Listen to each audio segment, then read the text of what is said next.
এখন থেকে আমি এয়ার হোস্টেস। পরে কথা বলি।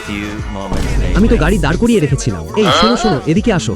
এই পেইন্টটা ইম্পোর্টেড, ঠিক করতে কমপক্ষে 3000 টাকা লাগবে। 3000 টাকা জরিমানা দিতে হবে। হ্যালো মা, আমাকে বাঁচাও। আমি গাড়ি ধাক্কা মেরে ফেলেছি। সে আমার কাছে 3000 টাকা চাইছে। আমার এক মাসের খরচই মাত্র 800 টাকা। এখনো স্কুলে ঢুকিনি, তার আগেই বড় ঋণের বোঝা। আমি এখন কি করব? ঠিক আছে, থামো।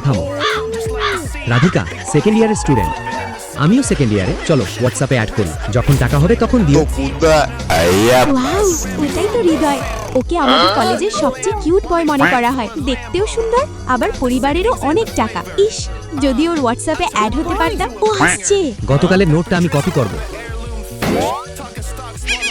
আমি মেয়ে হয়ে কিভাবে উপস্থিতি দেব?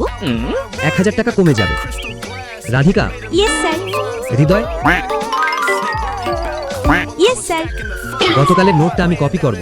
ক্লাসে আসো না, আর আসলে আমারটাই কপি করতে চাও? কি ভাবছো তুমি? 1000 টাকা কমিয়ে দিছি।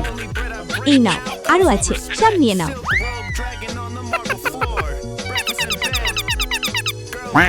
এবার মজা দেখাবো।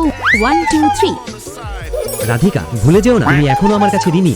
ঋণ আমি তো আগেই শোধ করে দিয়েছি। উল্টো আমি তোমার জন্য 2 বার উপস্থিতিও দিয়েছি। স্যার যদি এত সুন্দর ছবিটা দেখে, তাহলে কি বাকি নম্বর দেবে? চুপ থাক। রাধিকা তৃষ্ণা পেয়েছে, লেমন জুস খেতে ইচ্ছে করছে। আমার ললিপপ খেতে ইচ্ছে করছে। এত বড় হয়ে এখনো ললিপপ খাও? যদি না যাও, আমি ছবিগুলো স্যারের কাছে পাঠিয়ে দেব। এইটা তোমার। আমি খাবো না। ও, কে জানতো হৃদয়ের এত কিউট একটা দিকও আছে? Radhika. Yes sir. Hriday. Yes sir. Yes sir. তোমাদের ক্লাসে কি 2 জন হৃদয় আছে? ভিতরে আসো, তোমার জন্য নাস্তা নিয়ে এসেছি।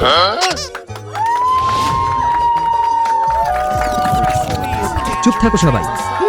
আমি একটা কথা বলবো। সাম্প্রতিক সময়ে অনেক গুজব ছড়িয়েছে যে আমি আর রাধিকা প্রেম করছি। এটা কোনো গুজব না। রাধিকা, আমি তোমাকে ভালোবাসি।